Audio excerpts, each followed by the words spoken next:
This is the Weigh-In Podcast by Benoit Chestnut and the occasional pop-in Sebastian Merrill. So on this week's Takedown Thursdays and Epi of the Weigh-In, we're going to talk about, everybody's talking about how WrestleStat, the website, has Nebraska, Oklahoma State. I'm going to pull it up for you. It has it as a 15-15 dual meet, and we're going to break that down.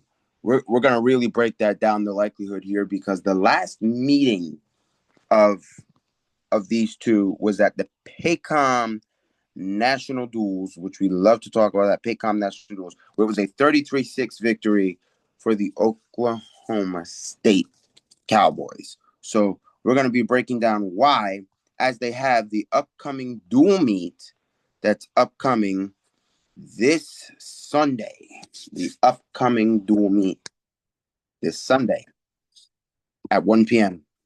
So we're going to do all that breaking down for you. But nonetheless, that is this week's Takedown Thursdays and Epi of the Weigh-In.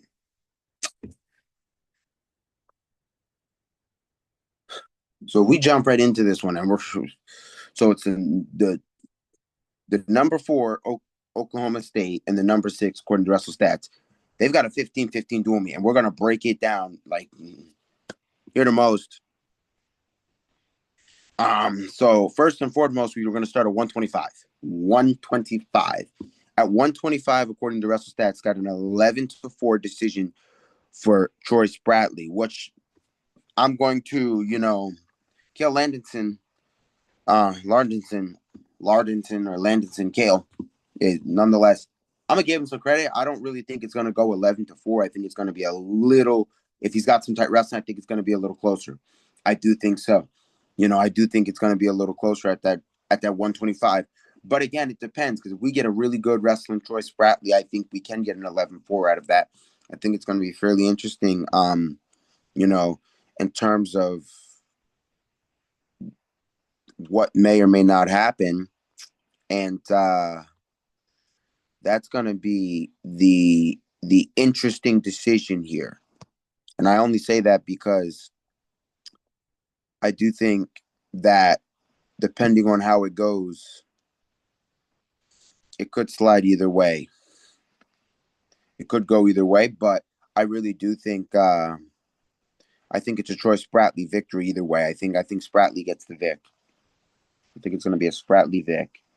I really do. Now, when we talk about this this interesting one, just to get you flowing on, this 133, Ronnie Ramirez against Jacob Van Dier. Now, WrestleStat says Ronnie Ramirez over Jacob Van Dier 7-5. I wouldn't have Ronnie Ramirez winning over Jacob Van Dier, only because I just have seen the wrestling of Jacob Van Dier,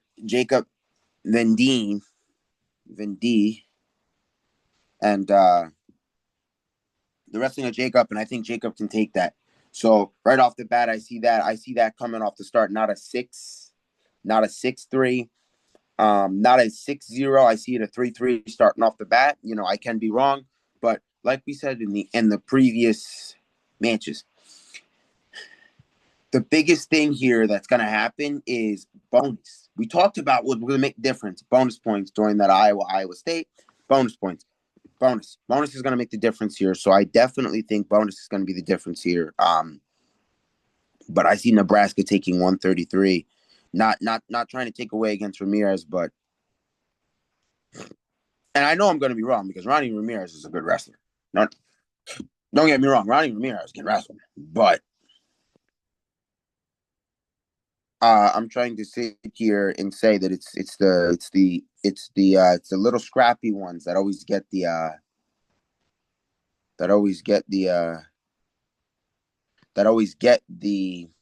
victory here. It's a little scrappy one. So I got right off the bat, I've got Ronnie I got Ronnie losing to Jacob Vendy.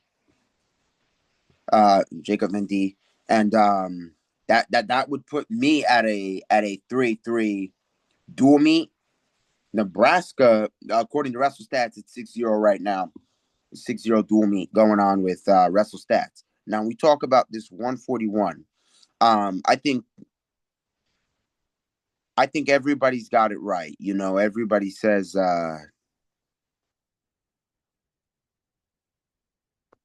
everybody says it's Brock Hardy over Sergio. Um, and here's the thing. I'd like to say that's true, but Brock Hardy, if I'm looking, let's see, Brock Hardy got majored against Sergio, and they're saying, you know, WrestleStats here has got Brock Hardy getting his revenge, which I'm not gonna disagree with that. I do think Brock Hardy's gonna get his revenge. I do. I really do think Brock Hardy's gonna come out and get his revenge. I do. I really do see Brock Hardy getting that revenge. Um, you know, I do see that. I do see Brock Hardy coming out and getting his revenge, but they you know, WrestleStats here has got it as a 9-5 decision for Brock Hardy. I think if he gets his revenge, I think it's gonna be good old fashioned overtime. I don't think it's gonna come in the first three periods. I think we're gonna have some overtime in that one. I really do see some overtime coming out of that one. Um Now here's the one that I kind of that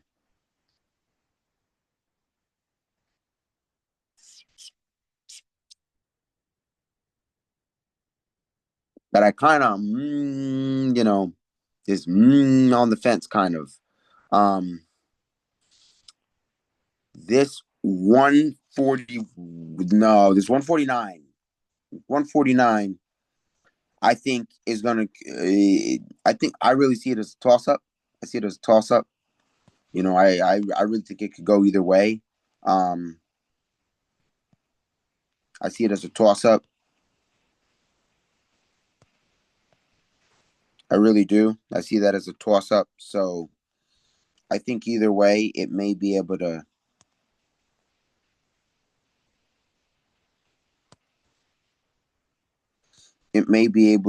go it may be able to go either way, and that's not a bad thing. That's just,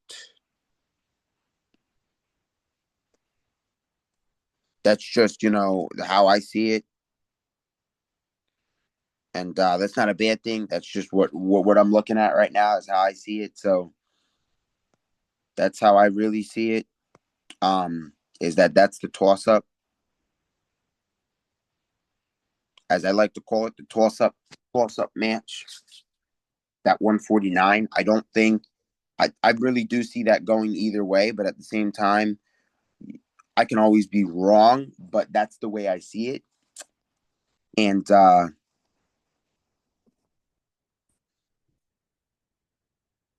that's not a bad way to see it.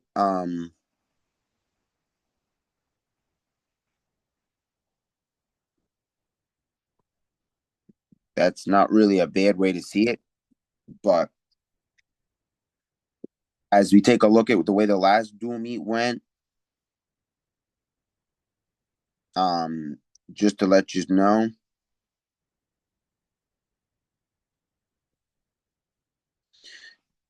KC got the win over the last dual meet, but KC got the win 7-6 in that dual meet. And that's kind of why I say that's a toss up. That 149 is a toss up because the method of victory was very close for Casey, and that's why I think it's gonna come down to possibly like it was before. I do see that as a toss up. Um, I do see it as a toss up. So, you know, if Casey does get that, and we look at everything the way it goes, with Brock Hardy. So we look at it this way: if, and this is just a huge if. You know, I talked about, you know, how we had it. We had Troy Spratley at winning three. We had Troy Spratley winning, which put Okie State up 3-0. I had Ronnie Ramirez getting getting upset, but in the last meeting, Ronnie Ramirez won 9-3.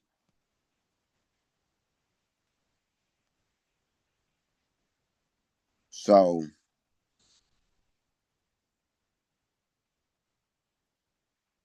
against Kale. So that was over Kale. So that's why I see Jacob. So I have Nebraska 3, Okie State 3 at this point as the 133. I see Brock Hardy getting the revenge, put Nebraska up 6-3.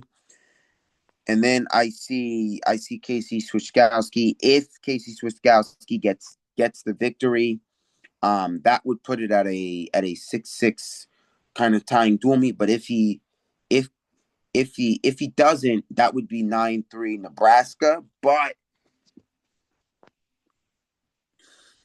here's the difference. Um, it has Landon over Antoine Taylor, which I don't see. So even if WrestleStats right now has it a 9-3 after Casey Swiskowski's win, we go off of WrestleStats 9-3, 9 Oklahoma State, 3 Nebraska. There's going to be a tie turn. Antoine Taylor's not going to lose. I don't think Antoine Taylor's going to get beat at that 157. It's got because it's got Casey winning 9-4, and that's at 149, and then it's got Anton Taylor uh losing 8-7, which I do believe it could be an 8-7. So when we look at that last meeting, that 157, Antoine Taylor did not wrestle that dual meet. It was Dex Garrell who wrestled that dual meet at 157. So I do see Antoine getting that victory. And if Antoine gets the victory, we're looking at a 9-6 Nebraska. And then they say Nebraska's gonna get LJ. Now, this is the thing. Laron Lockett and LJ, I give LJ some credit. LJ gonna win that at 165. I do. LJ can wrestle. LJ LJ can wrestle. If you've seen LJ, he's scrappy. He can wrestle, and he's got a lot of fight in him. So I think LJ is gonna win that, and I think the accuracy here is gonna be Christopher Minto and Alex Fundungo, or I know I'm messing that up, but Alex, they got that. WrestleStats got it a 6-4 decision. With Nebraska winning that, I do think so. Well, I kind of think that's another toss up. I do think Nebraska can have that, but when they were at Paycom, how did it go? So at Paycom, the 174, Alex won it 2-1. So I think we're going to get possibly another really close. We're probably going to get overtime out of that one. That's another toss up, like I like to say. But Nebraska would need that one. That's one you'd want to win. Now, when we talk about they say 184, Silas, Alfred, and the Zack Ryder, if that is who goes out. So, I do want to say this. This is all tentative. Nothing is a guarantee on who's going to wrestle and who's going out for either team. I'm just breaking down what the WrestleStats has. I do see Silas winning that. Silas has got he's scrappy. He's got some good wrestling through him. I do see Silas coming out and getting it. Now, Zack Ryder's, he's good. But I think it's correct, on WrestleStats says it's a 7-6. I do think we're going to have a 1 point there. Possibly that's another overtime. But then again, I see that as yet another toss-up. I don't see it sliding one way versus the other. I see that's a possible toss-up. This 197. And we'll go back and see how that 184 went last at Paycom. Paycom 184 went to Silas, and that was 5-2. And I do think he's going to win again. Now, 197 went to Cody. but that was a 2-1 ultimate tiebreaker. So I expect that this 197 is another toss up. I do see it as a toss up. It's another toss up in the dual meet because last time it went to ultimate tiebreaker with both the guys. So it's a toss up either way. You can't. Now, when we talk about this heavyweight, I got AJ Ferrari all day. And I say that because AJ Ferrari can wrestle. Now, the difference here is going to be if AJ can get a little bit of some of that old AJ in here and get a can get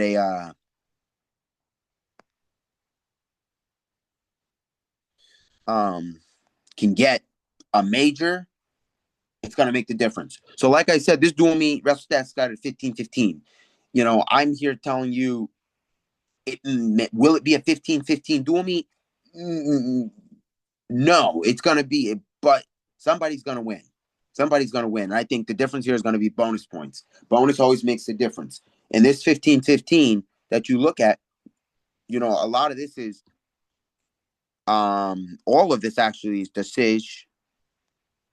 normal decision, normal decision, normal decision, normal decision, normal decision, normal decision, normal decision, normal decision. So, every match is a decision here by WrestleStats, and I'm not saying that's wrong. It is. Every match is a decision, a predicted decision. And one major decision will make the difference. If it's AJ gets it, because if it does turn out to be 50-50 dual meet and Nebraska gets one major decision, that is dual meet changing. And you talk about this year, a lot of the college wrestling clashing.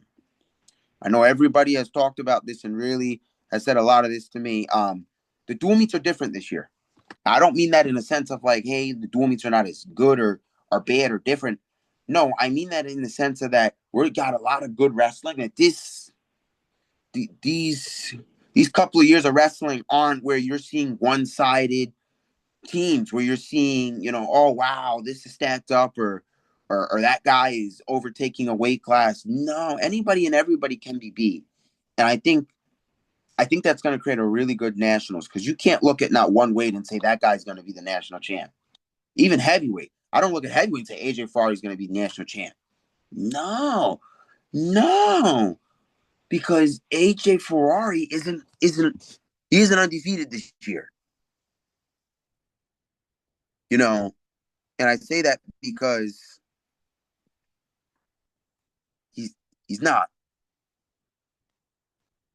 He's not undefeated, and that's an interesting thing. He lost to Nick Feldman, which was 5-4. Don't get me wrong, it was close, but he won 2-1 last dual meet over Connor Doschet.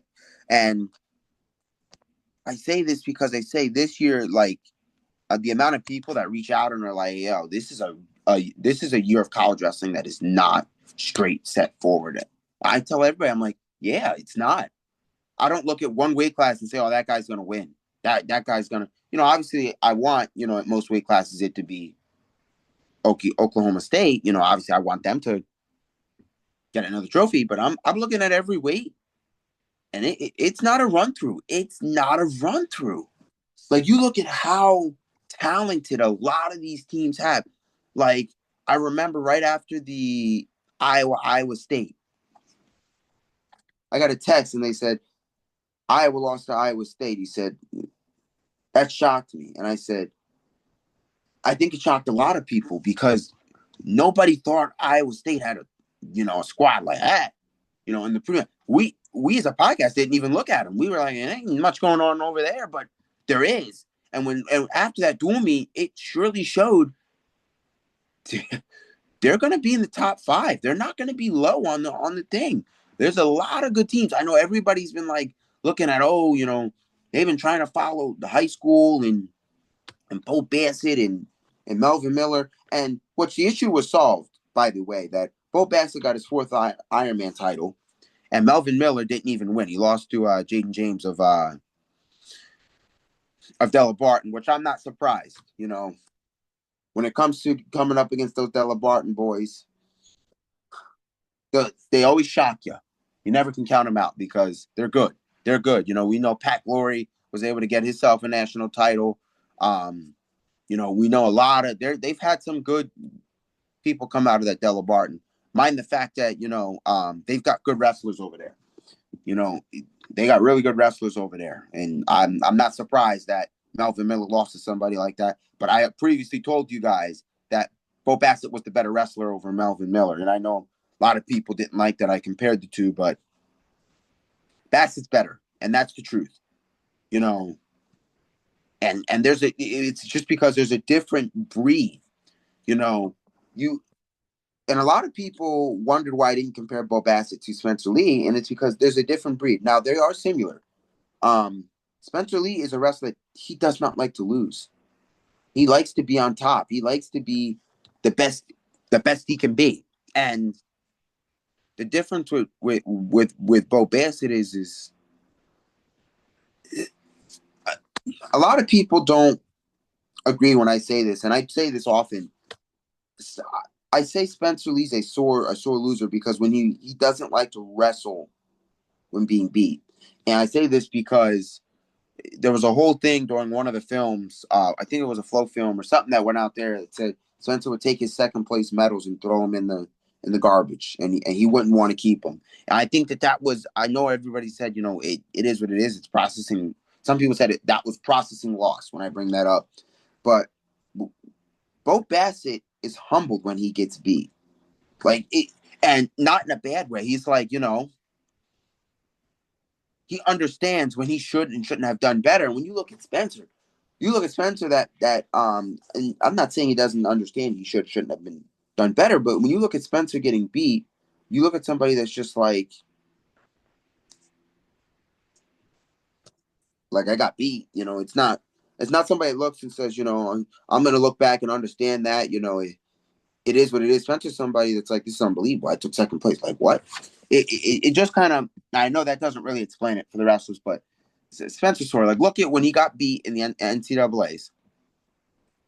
He didn't wrestle back and say, okay, I've been beat, the next best place. I get everybody will say something was wrong with the ACL, but I'm not buying it.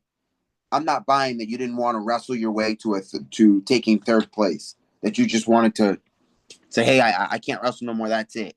I don't believe that you didn't want to wrestle wrestlebacks. I believe he did not want to be seen on a wrestleback mat because he refused to believe he would have ever been beat. And, I get it. Stuff happens.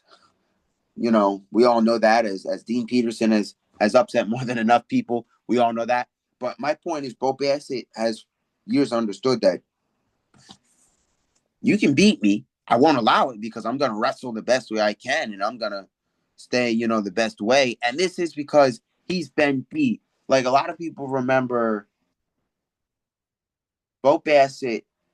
I brought this up before. I think it was Bo Bassett, Anthony Knox. Anthony Knox beat Bo Bassett a long time ago. I believe that's what it is. I would say this is I'm going to look it up. I'm going to look it up because I'm a fact check myself like I like to do. I'm a fact check myself for you guys. I'm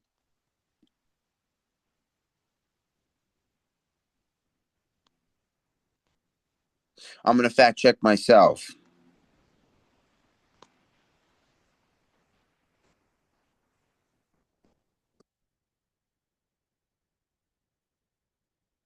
So here's what I got for you.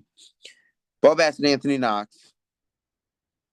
According to Google, it's a notable wrestling rivalry, but this is what happened. Super 32 finals, Anthony Knox won at 106 pounds in 2021, 10-4. But Bassett got the revenge at 113 pounds in 2022. This is what I'm talking about. That Bassett,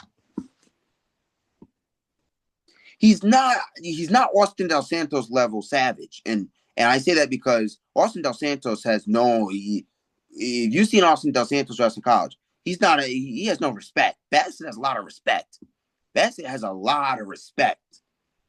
But he also understands if he gets beat, he makes the changes. How you get beat 10-4, then the next year you beat him 10-5. that's because you understand and you better yourself. So a lot of people that don't like Bo Bassett and all of that, and there are people that have, said that I don't like him, and I never once came out and said I didn't like Bo Bassett, and I'm going to set that record straight. I never once said that I don't like Bo Bassett. The difference is what I like about Bo Bassett is how he's a very humbling wrestler, where he's somebody who, yes, he's number one, yes, he's on the top, but he's somebody that if he gets beat, he doesn't look and say it was lucky. He says, that's a good opponent crosser. He's a great wrestler, and I have to understand that I got to do these things better. He looks at how he can be better. He doesn't say, well, he got lucky if it was. He's not somebody that'll sit there and say it's luck.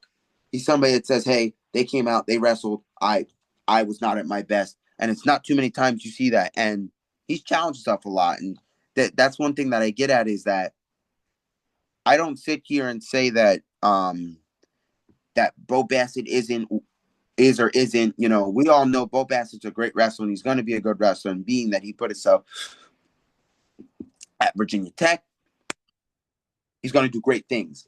My point is that when you look at the humbling factor of Spencer Lee and you look at the humbling factor of Bo Bassett, that's two different people.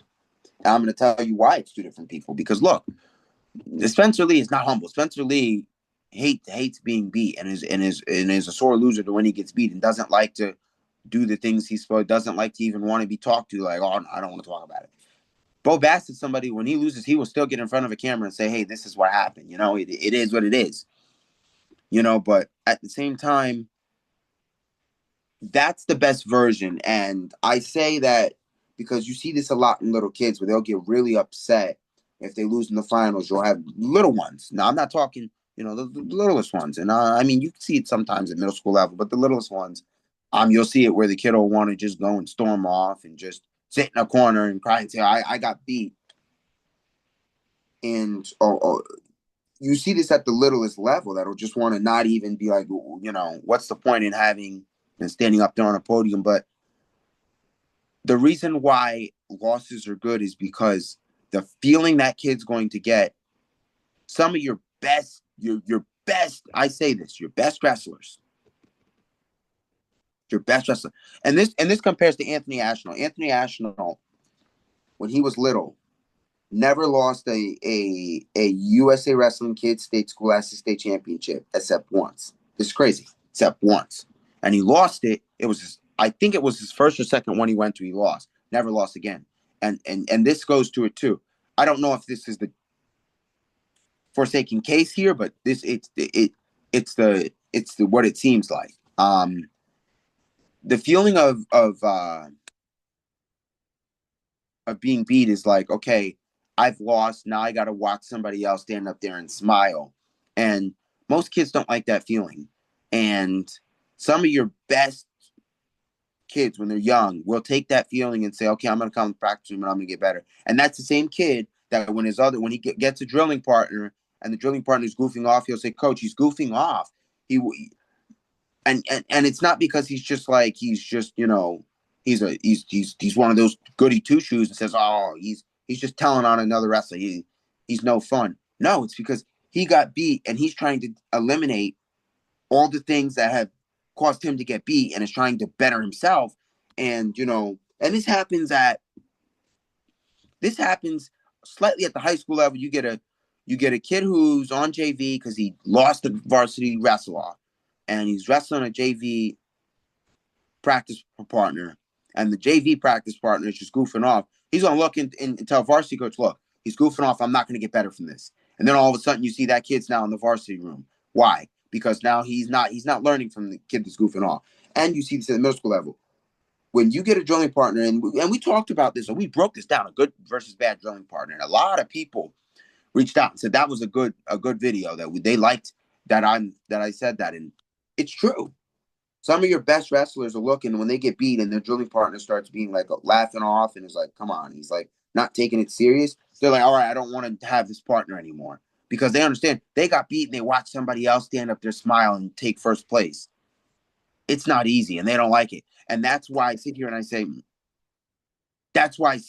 everyone might say, oh, Bo, all these things about Bo Bassett, but Bo Bassett has more self-respect than Spencer Lee. And if anybody says that's not true, it's true. That might not be current Spencer now, but at the time we look at who the different wrestlers are, and that's because not everybody likes losing, but you talk about somebody who's on top and has been so good and just doesn't like it. They don't like it.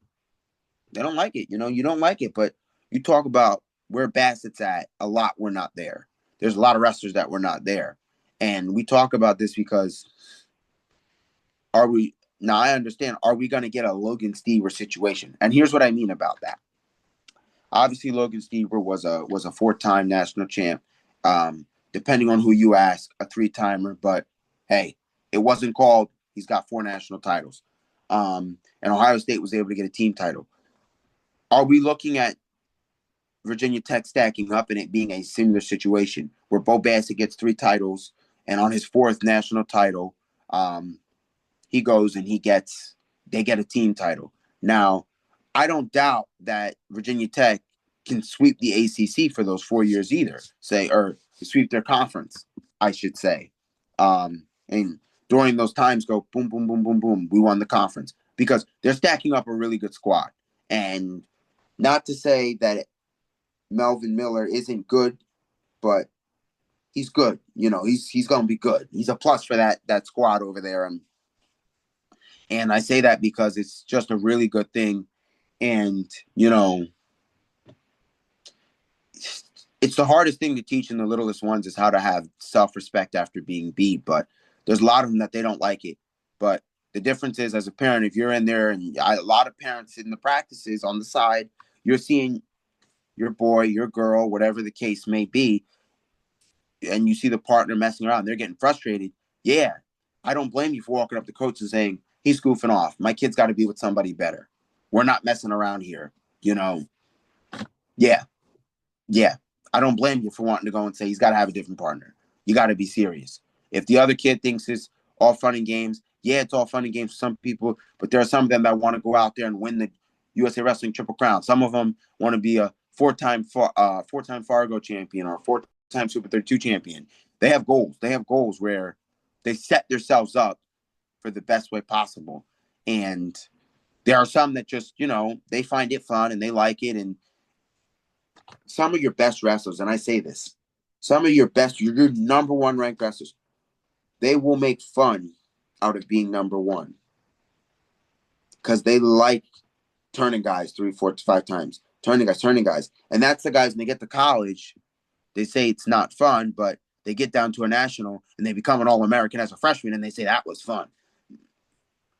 That's what I'm saying. There is a great level here. I mean, if any of you did not see, we had that talk with when we had John Egan on here, that episode, John Egan told us a lot there too, that he was like, when they're little, you got to kind of want to keep it fun, not so serious.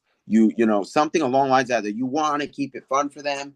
He said the years where you start snapping them into place. And I say that as like, he was saying the middle school years, you're saying, okay, if you're not in the club, let's get you in one. If you're serious about this, let's, and that's true the case, but there are a lot of good clubs. And we talked about some clubs on here. When you look at them, they're having fun. They're having fun. It might not look like it, but they're having fun. They're having fun. I won't name them, but and some of them, them, they're having fun. They're having fun. But nonetheless, we're in the end of the epi. This was, I wanted to bring you this one, breaking down that duel, breaking down the duel, which I wanted to break that down for you guys. And here we are again, on yet another epi of the weigh-in.